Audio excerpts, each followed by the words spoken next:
नमस्कार। ये है कहानियों का अद्भुत संसार, किस्सा कहानियाँ जिनमें हम लिखते हैं खुद को। मैं हूँ भगवती सक्सेना और आपको सुना रही हूँ आज पराग पत्रिका की 1966 अगस्त में छपी एक कहानी, 100 रुपए का चेक। तुलसी उन दिनों हाई स्कूल में पढ़ रहा था। देखने में वो 18 बरस से कम का नहीं लगता था, किंतु वो केवल था 16 वर्ष का। उसके पिताजी बहुत गरीब थे। कई साल से वो एक दुकान में चपरासी का काम कर रहे थे।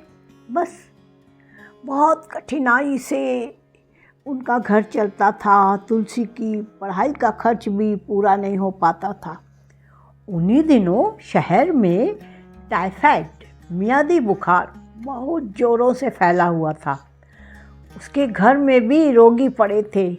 उसके अपने घर में उसकी माँ ने 3 सप्ताह से चारपाई पकड़ी थी, किंतु बुखार था कि उतरने का नाम ही नहीं ले रहा था। कुछ दिन पहले उसके पिता डॉक्टर के पास लेकर गए थे। डॉक्टर ने उन्हें क्लोरोमाइसिन की गोलियां शुरू करने के लिए कहा, किंतु पिताजी के पास इतने पैसे ही नहीं थे कि क्लोरोमाइसिन खरीद सकें। सेठ जी से कुछ मिलने की आशा नहीं थी। वो माँ के पीने के लिए एक एक दो करके पहले ही दवाई के लिए सारे रुपए उधार ले चुके थे। पिता को विश्वास था कि बुखार स्वतः उतर जाएगा, किंतु आज जब तुलसी की तबीयत अचानक अधिक बिगड़ गई तो पिताजी पुनः डॉक्टर के पास गए। डॉक्टर ने सलाह दी, जैसे भी हो इनको क्लोरोमाइसिन आज से ही आरंभ कर देनी चाहिए। पिता किसी से पैसे उधार लेने के उसमें नहीं थे, तो फिर भी वो सुबह से कहीं गए कि अब तो कुछ करना ही पड़ेगा। तुलसी से उन्होंने कहा, सेठ जी से कह आना कि माँ की तबीयत बहुत ख़राब है, इसलिए आज तो मैं नहीं आ सकूँगा, और यदि वो तुमसे कुछ काम कहें तो करके आ जाना, और जब तक मैं ना आ पाऊँ माँ का ध्यान रखना, माँ के पास बैठे रहना। तुलसी दुकान पर गया और उसने सेठ जी से सब कह दिया। सेठ जी को तुलसी के पिता की भांति उस पर भी पूर्ण विश्वास था। जब पिता को दुकान नहीं जाना होता था तो तुलसी कई बार स्वयं चला जाता था और ज़रूरी काम कर आता था।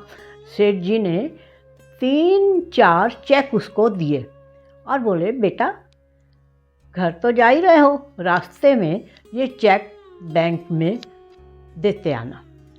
तुलसी ने चेक पर लिखे नामों को पढ़ा। उसे समझते देर नहीं लगी कि चेक किस किस को देने हैं, क्योंकि वो कई बार काम से इन लोगों के पास जा चुका था। सेठ जी ने उसको चेक दिए थे कुछ लोगों को देने के लिए, क्योंकि वो कई बार काम से इन लोगों के पास जा चुका था। तभी उसकी दृष्टि एक 100 रुपए के चेक पर अटक गई। चेक पर बाईं ओर ऊपर वाले कोने में न 2 समानांतर रेखाएं खींची थी, न ही किसी का नाम लिखा था। ऐसे चेक के पीछे प्राप्तकर्ता का नाम लिखकर कुछ ऊटपटांग हस्ताक्षर करके कोई भी बैंक की खिड़की से नकद खुलवा सकता है, ये उसे पता था। तुलसी ने चेक को ठीक करवाने के लिए सेठ जी की ओर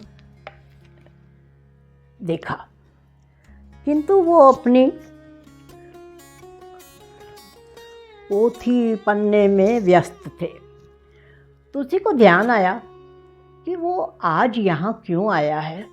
उसकी माँ सख्त बीमार है और पिताजी इस चिलचिलाती धूप में दवाइयों के लिए कहीं गए हैं। तुलसी ने उस 100 रुपए के चेक को अलग जेब में डाला और अन्य चेकों को अलग। बाकी चेक तो उसने सब जगह दे दिए, किंतु वो नहीं दिया। वो दुकान के सामने से भी चुपचाप निकल गया जहाँ उसे देना था।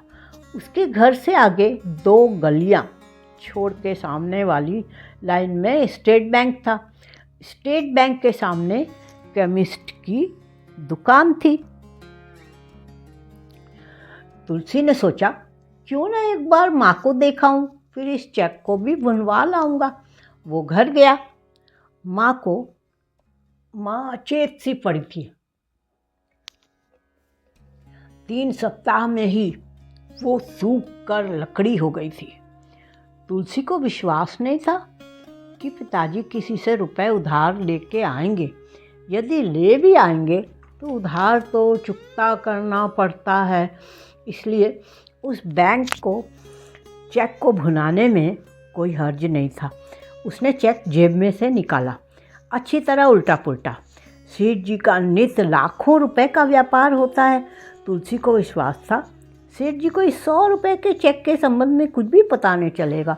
पता भी चलेगा तो महीनों बाद।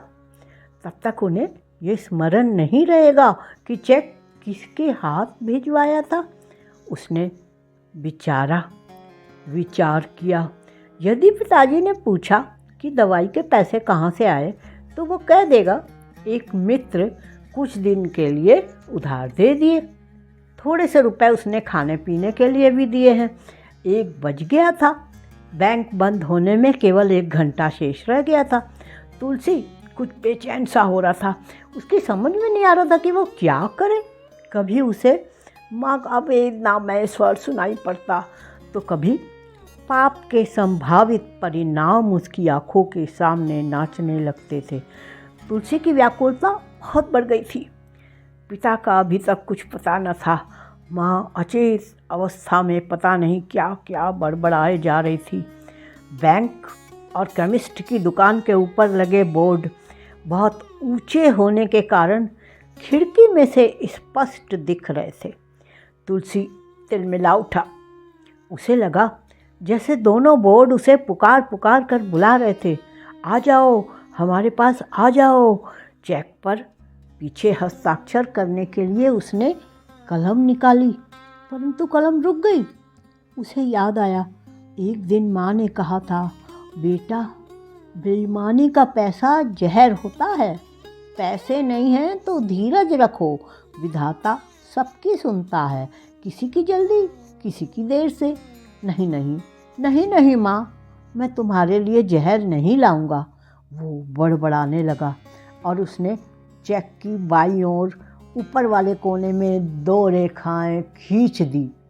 तुलसी जब चेक देकर लौटा तो काफ़ी रात हो गई थी। तभी थके मांदे पिता ने घर में प्रवेश किया।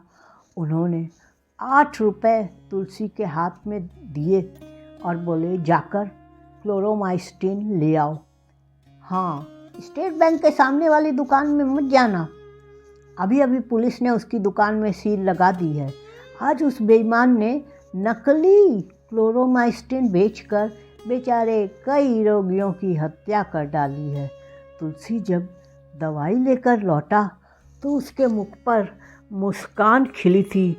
उसे लग रहा था वह माँ के लिए अमृत लेकर आया है। ये कहानी इतनी ही। अभी आप सुन रहे थे भगवती सक्सेना से पराग की एक कहानी। हम मिलते हैं किस्सा कहानी में फिर। ज़रा जल्दी से लाइक और सब्सक्राइब कर दीजिए दोस्तों।